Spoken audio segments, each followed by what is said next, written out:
I guess.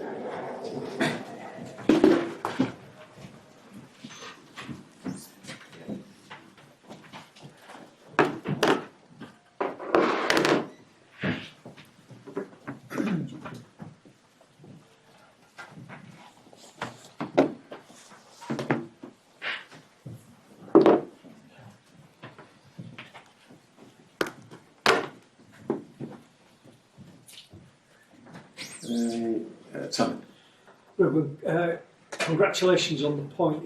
In your TV interview, you said in the future you don't want your team to play like that. But most people would have thought that today was a lot better than a lot of other performances. Could you just explain? It's just the low block. It's just the way to give the ball to the opponent. It's just that. But the spirit to follow the plan, to be together, that is a good thing. We have to. This is an example for the future. But I'm just saying the low block, and you can feel it a little bit, the frustration of our fans in the first half. That's all. Could you explain what it is that you want different though? Do you want to start your team further up the pitch? Because, as I say, I think most fans would have thought they could play well. No, and I think we the plan was perfect. What I mean is that we have to have more possession of the ball, more control of the ball, to press a little bit high. We press sometimes, especially in the goal kicks, on the free kicks near Raya's goals. We press quite well. But in the future, I want to play a different football, to spend more time attacking with the ball in the last third than defending in the low block. That's all. The rest, I think, is an example, and the people appreciate the effort of the players. Ruben, it seems that the best performances under you so far have come against the likes of Arsenal, Liverpool, Man City. Is that a problem? What does that say about your team that they do that, they don't do it against, let's say, Fulham or Brighton? I don't know. Maybe it's that in that games is a little bit more acceptable to play in the low block, and that can help us a lot. Against other teams, we have to push forward. That's why it's difficult here. Sometimes you have to press high. It's more difficult. Sometimes the characteristics of the players are not there to do that.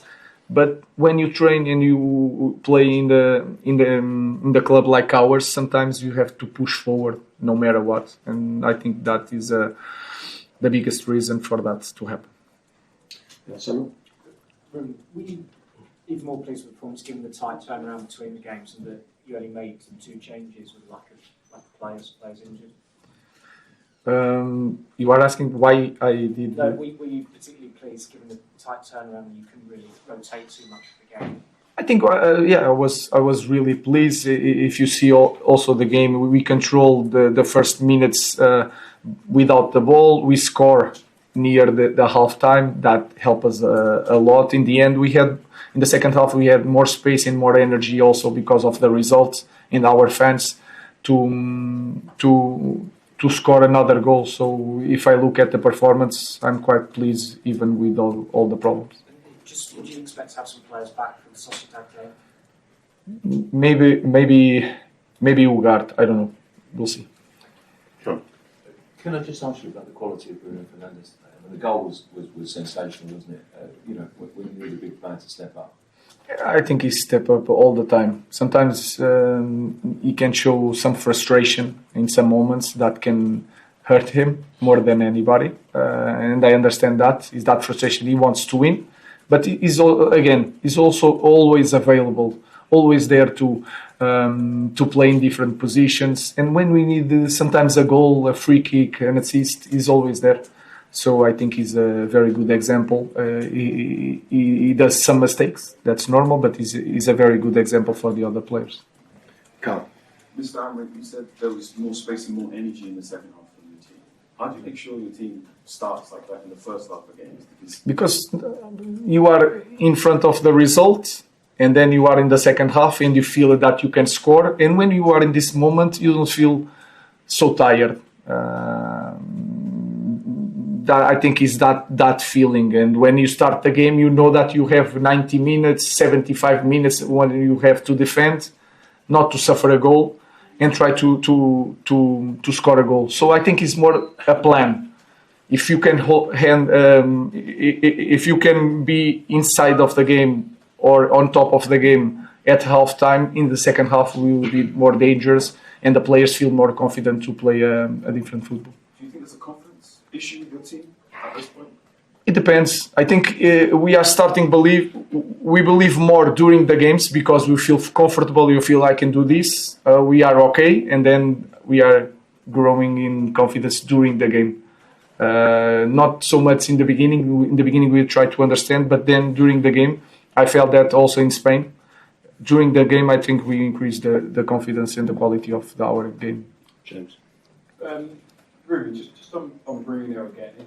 If the club had signed more players with his level of quality, but not just quality, his mentality, ability to play every 3 days, do you think the club wouldn't have been quite in this position? And going forward for you, how crucial is it that you bring in players with that level of quality, with that level of mentality, with that level of availability? I think any coach, when he wants to bring players, he expects the best. But sometimes they have to adapt, and sometimes you have luck with the character of the player or not. Even with all the investigation that all the coaches do before signing players, what I can say is that we need more Brunos. That is clear. Not just the quality, the character. Not some mistakes, but the character that he has, the availability in this league is so important and is so decisive with the ball and without the ball. Last question, Richard. Hi, Ruben. Just wanted to ask him how the Euro is and what do you make of Aiden Aiden is so relaxed. He seems so relaxed that sometimes he's too relaxed. But I think we have a player there, so now we have to control and to tell him that was just a game, and etc. Lenny, he has something in his foot. I think we'll see if he's available for Thursday. Thank you. Thank you, guys. Thank you.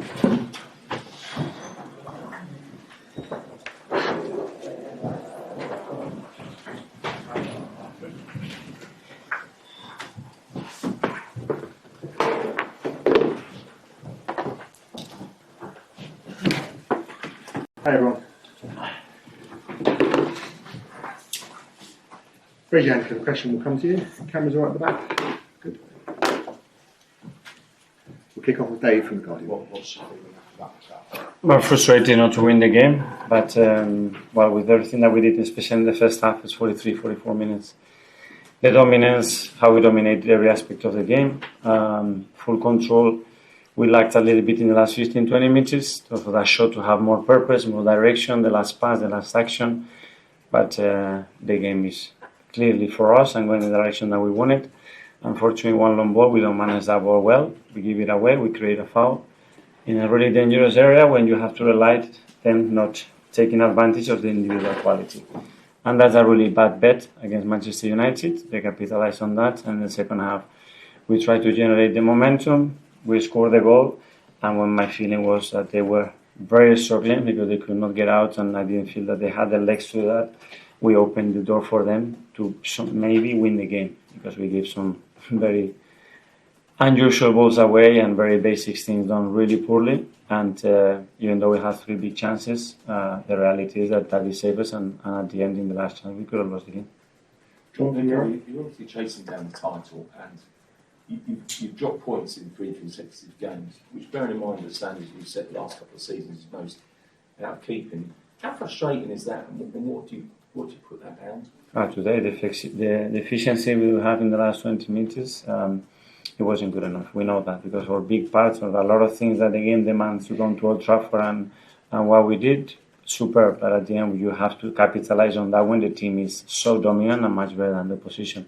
And today we didn't. And then you have to overturn a result, which we know how difficult it is to do that here, and you have to expose yourself a little bit more because you have to take more risk as well. And then the game, as I said before, could have gone the other way in the last few minutes.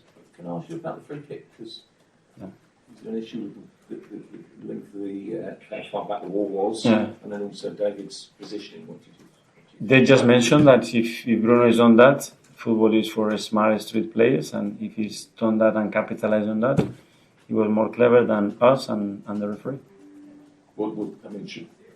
I don't know, but he done it. It was a goal, so they took advantage of that. That's for football is for clever people.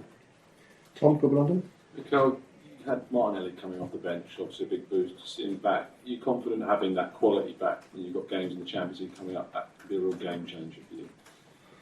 Yes, but I mean, we have to rely and we can do better with the players that we already have, and we have to do it consistently because we did it so well 3 days ago, 4 days ago, and it's about doing it again and again and again. What you did last week, it doesn't matter. It's very positive that with the ones that we have, we can do better in terms of what we produce in the final stage. Ruben was just going to say that he wishes he had more Brunos in his team. Do you look at anyone in your team and think, I wish I had more of those guys? I'm very happy with the ones that I have. Simon, Eagle Standard. Mikel, you obviously got Gabby back early. Is there any chance of Bukayo coming back early? With Gavi, it was a bit different, the kind of injury that he had, and we talked, I think, last week that he was much closer than B. After international break, let's see where he is. His progress is really good. He's really willing, as we can all imagine. So we are positive that in a few weeks, hopefully, he will be back. When we heard from Ruben, he basically said he didn't want his team to play in a low block. That's not how he wants to play. Is there a worry for you that opponents, when they play Arsenal, seem to think a low block is how to stop them? You sometimes struggle to break that down. Well, but I think he mentioned it, and I think it was very clear that he didn't want to play that. But in the manner that we dominated the game, they didn't have another chance. And then he scored a goal, and they capitalized on that, and we were unable to score the second one. James O'Flaherty. Mikel, all season, people have asked you about number 9 and centre forward. But when you look at that last 20 metres of the pitch, it's actually the other areas where Arsenal can be better in terms of creativity and actually making those chances. Yes, for sure. And that's responsibility of all of us, and we don't want to put that into the 9. So I fully agree with you. That's the initiative that everybody has to take, especially when we defend, we attack against so much density. We've done it in the past, we've done it recently, but we have to do it consistently. And this low block, I mean, as Simon said, it's becoming a real consistent thing that Arsenal come up against. Is your training now very geared around that in preparation? Yes, and that's why as well another big part of that are set pieces, and we have another situation we generate that. So that's another tool that a few months ago were exceptional and opening a lot of games, and we lost a lot of players up front. So we need to recover all those things as well because they are really helpful. Okay, finally we'll go to Jamie. The gap's 15 points. I know you have a game in hand now. I know you'll always fight for them, but deep down, do you feel the title race is over? I don't want to say that, but today the frustration is that we haven't won our game. We know the urgency, and you're obligated to win every single match. You want to have any chance of doing that. I don't think it's the right moment to talk about that anyway. Okay, everyone. Thanks a lot. Yeah, thank you.